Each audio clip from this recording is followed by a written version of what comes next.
Welcome to Brooklyn Criminal Court, busiest court in the world, last stop before Rikers, home of shoplift and murders, home of drinking beer in public view.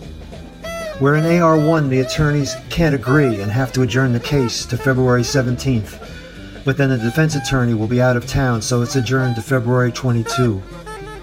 Home of the best and the worst, where nothing and everything happens.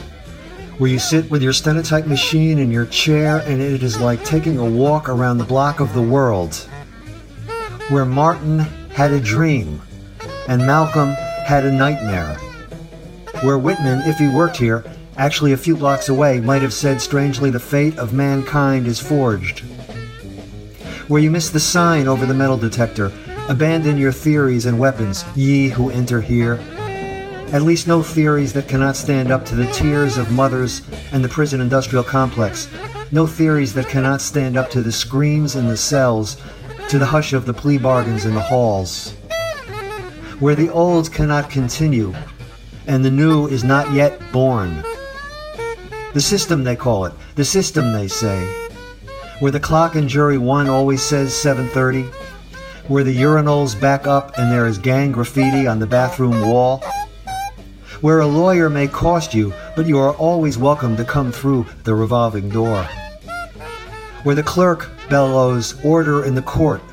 Where the judge wields a brutal gavel and the DA wields bail like a sword against the forces of darkness in Brooklyn, where everyone is a minority and yet the white people rule.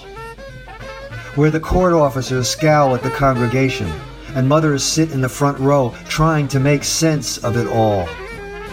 How 1 minute her son is walking down the street and the next minute he is dead, her baby boy.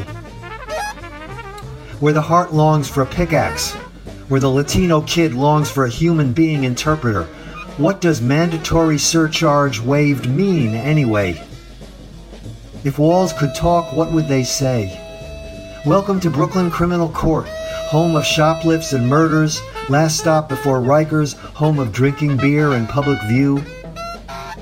Where the commissioner blames the mayor, and the mayor blames the governor, and the post blames liberals coddling criminals, and the demonstrators chant, "No justice, no peace." Where if you think police are your friends, you have another thing coming. If you think the poor are always noble and good, you haven't been to AP2. Where cops have a hard job to serve and protect, breaking into houses, chasing down suspects. But so do the families shoved around waiting until hell freezes over, or the CCRB report. And why so many black lives destroyed to get the numbers up? And the police walk around like an occupying army, and shoot first and ask questions later. And when does the cover-up become worse than the crime? But if we take the time to question the endless crusade, the code words of law and order, the hosannas to the mission accomplished, allow me to also point out, freedom is not just freedom from poverty and want, but freedom from being mugged and burglarized, to send your kids to school and not die from the bullets of a drive-by shooting, and not be recruited by the pusher man. But I will never forget the sign at a demonstration I saw once outside the window of the courtroom, a sign that said, "We want safe streets, and we want civil liberties, too." Where racism is an ailing air conditioner, many don't hear in the courtroom, but runs in the background. Where sexism is a wink in the courtroom and a joke in the station house. But if you are a single Latina mother, who are you going to call when every night is an epidemic of gunshots? If you are a father, who are you going to call on a block where even the 5-year-olds can tell you where the drugs are sold? Welcome to Brooklyn Criminal Court, where in God we trust, but all others pay cash. Where everyone is here to help you, but the offers only go so far. Where numbers are important because they stand for laws. And the only unwritten law is you don't bite the hand that feeds you. Where at the candy stand awaits the army recruiter for the next poor boy. Where Lady Liberty stands tall in the hall, but seems oblivious to it all. And outside the courthouse, freedom's inscriptions are worse for wear but still there, despite the pigeon gunk and the sun and the rain. and the headlines at the candy stand as you pass through the metal detector that tear this city apart. Brooklyn Criminal Court, where your case and arraignments will be over before you know it. Where your case and arraignments will take you a long time to decode it. Just hope you don't have a warrant. Just hope you don't get sent to Judge Gold in AP2. Where you can touch the hand of one who has come back to the land of the living in drug treatment court. Or watch your tax dollars at work at $100,000 a year. Not Harvard, but the moldering lockup, which is what we choose every day with Rikers U. But if you believe the war against drugs is not also a war against black and brown people, in the hands of police brought to you by the same people who brought us the wars to end all wars of Vietnam, Afghanistan, and Iraq, and that the answer is more police, more prisons, and not jobs and schools, I have a bridge to sell you.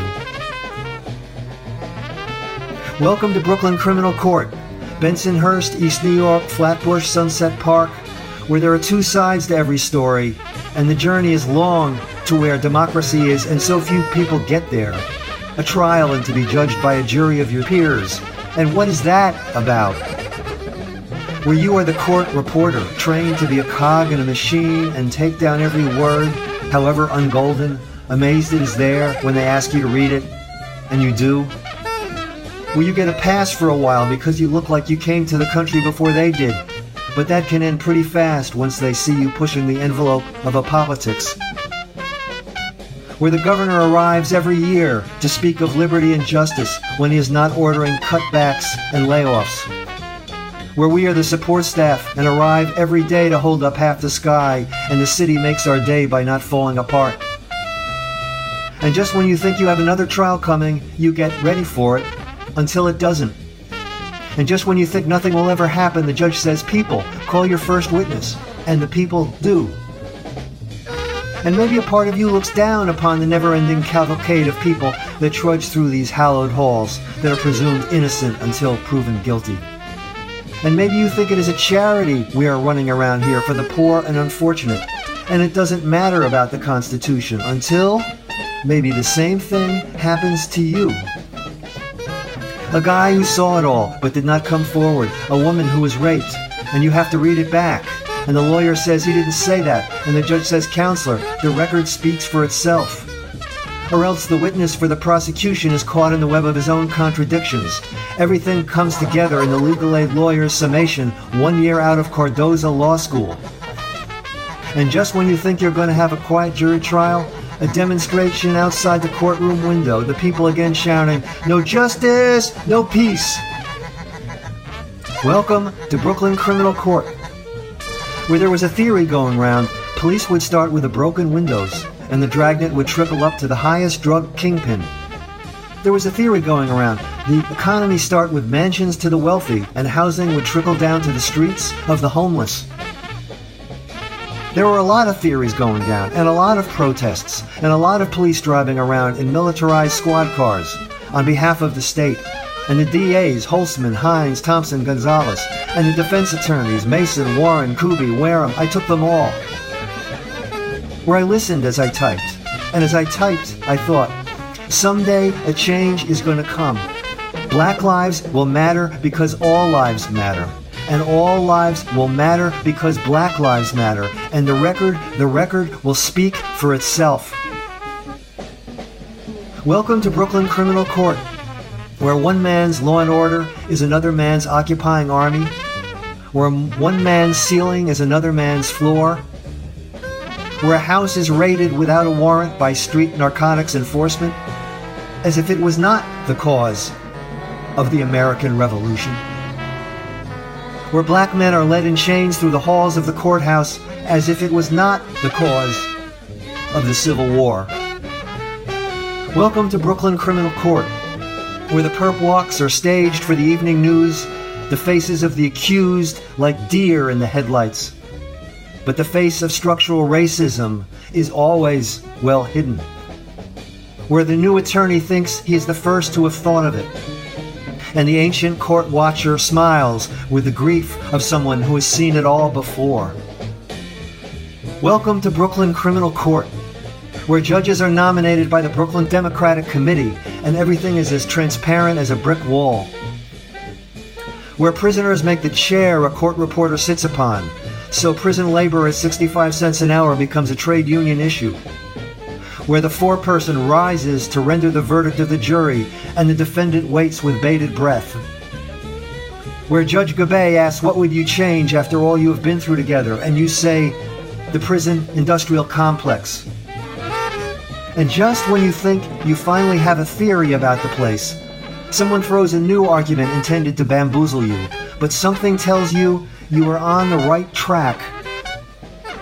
Welcome to Brooklyn Criminal Court, busiest courthouse in the world, last stop before Rikers, home of shoplifts and murders, home of drinking beer in public view, where you can get warm in winter if you come through the system, where in summer you can get cool, where the rich grow richer and the poor grow poorer, where justice is a crapshoot and the struggle is a hard slog, where Frederick Douglass said no one is free until everyone is free, and the conveyor belt does not stop for even a moment, and through the windows of the courthouse the sun breaks out from behind a cloud and shines down suddenly upon the walnut tabletops like the blinding, blazing radiance of the truth.